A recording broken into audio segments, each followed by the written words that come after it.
Continuando aqui, contas o que é a sustentabilidade urbana. Rapidamente, sem muitos rodeios, a sustentabilidade urbana seria, por exemplo, característica ou a capacidade de um sistema pode ser uma cidade, ok? É a capacidade ou a característica que um sistema ou uma infraestrutura tem de se reinventar ou de permanecer dentro das suas prerrogativas de consumo, tá?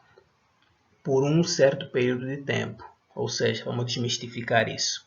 É quando um sistema, tá bom? Qualquer sistema, tá bom? Uma cidade, um jardim, uma mata, um rio, pode permanecer por muito tempo, mesmo que passe por algumas interferências, mas ele consegue se reinventar, ele consegue permanecer de modo a atender gerações e gerações futuras. O que nós estamos tratando aqui, o que vamos falar basicamente, sempre lembrando na perspectiva do Estatuto da Cidade, que é um dos instrumentos legais que já traz para nós essa capacidade ou então essa facilidade de fazer esses controles nas nossas cidades.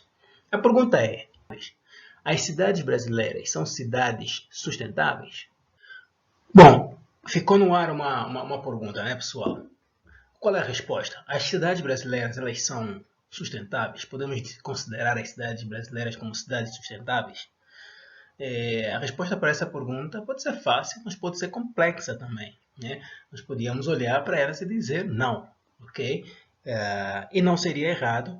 Grande parte ou a maioria das cidades brasileiras não tem uma condição sustentável, tem muitos problemas ambientais por conta daqueles fenômenos que nós já falamos, do crescimento, do adensamento, crescimento populacional, adensamento da malha urbana, problemas de infraestrutura como saneamento básico e outras infraestruturas, sistema viário, enfim, tudo isso questões que não são muito bem planejadas, que não são muito bem mitigadas, inclusive, acabam fazendo com que nossas cidades não tenham uma boa sustentabilidade diante de fatores e fenômenos ambientais catastróficos. Okay? Por causa disso, foi criado um instrumento chamado Estatuto da Cidade, que através de políticas públicas ou numa combinação com as políticas públicas pudesse então causar um certo nível de mitigação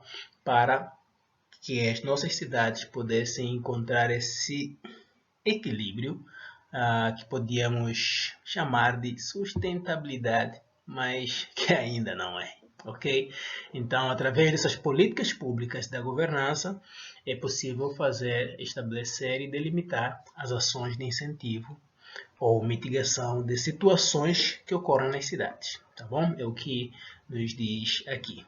Nós já falamos bastante sobre o Estatuto da Cidade na aula passada, mas um dos aspectos ou uma das importâncias que o Estatuto da Cidade traz para nós é essa capacidade que ele tem, ou então essa prerrogativa que ele tem enquanto constituinte da lei ou da Constituição Federal, né, de proporcionar um certo avanço no tratamento da coisa pública, né? E uma delas, por exemplo, é a terra, que através desse instrumento ela passou então a ser regulado por esse Estatuto da Cidade.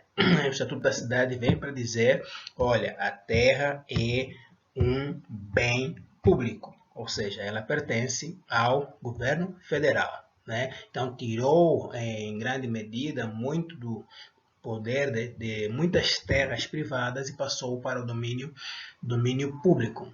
Que na prática, na verdade, isso não é bem assim, não funciona tão bem assim, como também já discutimos na aula passada, mas são questões mais detalhadas e complexas que com a leitura desse capítulo ali no vosso livro vocês vão compreender muito bem. Mas esta é um dos grandes avanços que permitiu do Estatuto da Cidade, né? Que permitiu com que várias funções urbanas passassem a ser de domínio público. Por um lado isso é positivo, por outro lado isto causa também certas limitações no avanço de certas políticas e metodologias para a sustentabilidade. Qual é então uma das premissas positivas do Estatuto da Cidade? É que ele traz a ideia de buscar a ideia de um equilíbrio, de trazer um equilíbrio entre o direito humano, né, à moradia, e o direito a um meio ambiente ecologicamente equilibrado. O Estatuto vem para dizer assim: é importante, é obrigatório que toda pessoa tenha um lugar para morar, ok? Mas que esse lugar para morar seja ambientalmente adequado e infraestruturalmente adequado para o bem da vida humana. Mas a questão é que isso está escrito no Estatuto, mas na prática nós não observamos, certo? O que nós observamos é que pessoas cada vez mais estão morando nas encostas de córregos, de rios, de morros, de áreas de risco, né, ambientalmente inapropriadas para morar. Ou seja, até ali, o Estatuto da Cidade, embora determine, existem outras questões políticas e outras questões de legislação e de políticas públicas que não dão esse respaldo àquilo que o próprio Estatuto da Cidade diz. Nesse caso, o Estatuto da Cidade é um instrumento mais teórico e que na prática ele pouco se efetua. Okay? Mas são, de alguma forma, uma certa novidade, porque é um instrumento novo que não tinha no Brasil, agora tem, e pelo qual nós poderíamos, então, nos guiar. Embora isso ainda não se faça pelas questões que eu já falei também, não é? E a outra questão interessante que o Estatuto da Cidade trouxe para nós é a obrigatoriedade da elaboração do plano diretor, não é? Para cidades com mais de 20 mil habitantes. Ou seja, o Estatuto da Cidade também nos diz que toda cidade que tem mais de 20 mil habitantes no Brasil, elas precisam ter um plano diretor. No entanto, nós temos muitas cidades de 20 mil habitantes que não têm um plano diretor. Mas não é só isso, tem uma questão interessante que ele fala, uma palavra muito interessante que o Estatuto da Cidade fala em relação ao plano diretor, que é a palavra participativo, ok? Então, por esses três fatores que nós vimos, que o Estatuto da Cidade diz que tem como tem que ser, mas na prática nós sabemos que não funciona assim, e é o que faz com que a nossa resposta àquela pergunta que fizemos no início seja sim, positiva. As cidades brasileiras, na sua grande maioria, para não dizer todas, não são sustentáveis, ou melhor, não têm um grande nível de sustentabilidade. Por quê? Porque as cidades brasileiras são desiguais, elas são elaboradas e estruturadas dentro de certas articulações políticas e de influência que não prevê a participação populacional, e quando tem esse tipo de questões, né, além da questão da terra, de pessoas morando em áreas de risco, isso não faz uma cidade sustentável. O Estatuto da Cidade ele apresenta algumas diretrizes que deveriam ou devem ser seguidas pelos municípios brasileiros. E isso após aquela divulgação dos 17 Objetivos do Desenvolvimento Sustentável, que estão inclusive na Carta da ONU, é necessário então que alguns desses objetivos que estão na agenda urbana do Habitat 3 fossem incluídos também já no Estatuto da Cidade, que já existe com alguma robustez. Essas diretrizes Priorizam principalmente a finalização de obras de infraestrutura, como energia, telecomunicações, abastecimento de água e saneamento, construção de moradias, melhoria das condições habitacionais, incluindo saneamento básico e a construção de calçadas e passeios públicos, instalação de mobiliário urbano e espaços públicos. Muitas das nossas cidades não têm uma calçada adequada. Eu não estou falando só de ter calçada. Existe calçada e existe uma calçada que seja caminhável, certo? As nossas calçadas têm muitos problemas de acessibilidade, não dá para se mover nelas. Um cadeirante não consegue se mover nas nossas calçadas. Temos problemas sérios com isso.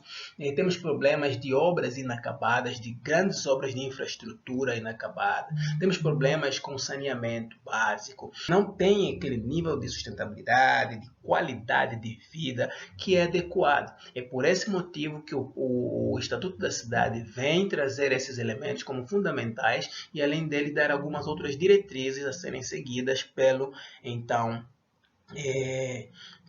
municípios. E é aí onde nós, os arquitetos urbanistas, precisamos entrar para pensar na melhor maneira de redesenhar as nossas cidades. Não só redesenhá-las teoricamente, mas como nós podemos também reestruturar as relações sociais e políticas, ou seja, o engajamento da comunidade, para que essas diretrizes, para que esses pontos estabelecidos possam ser concretizados no espaço urbano. Matrizes ou diretrizes que foram acrescentadas ao Estatuto da Cidade. O primeiro é a representação técnico-material da cidade. Como é que a cidade se representa técnico-materialmente, em termos da técnica da sua materialidade, aquilo que faz a cidade, aquilo que identifica a cidade em termos materiais e também técnicos. A outra diretriz é a representação da cidade como espaço da qualidade de vida, ou seja, é que a cidade se apresente como um lugar adequado para as pessoas viverem, para as pessoas terem um futuro adequado. Não só para morar por morar, mas onde a pessoa diz, puxa, que cidade agradável de se morar, onde a pessoa tenha mobilidade e acessibilidade a essa mobilidade e à própria cidade. Quando eu digo acessibilidade à cidade, é para que as pessoas encontrem na cidade aquilo que é característico da vida urbana, como espaços públicos, infraestrutura adequada, transporte adequado. Tudo isso deveria fazer parte dessa representação do espaço da qualidade de vida. E o terceiro elemento, então, é a representação da cidade como espaço de legitimação das políticas urbanas. Essas são as matrizes, as diretrizes que o Estatuto da Cidade acrescentou já naquilo que existe, né, como caminho, como estrutura para uma cidade mais sustentável.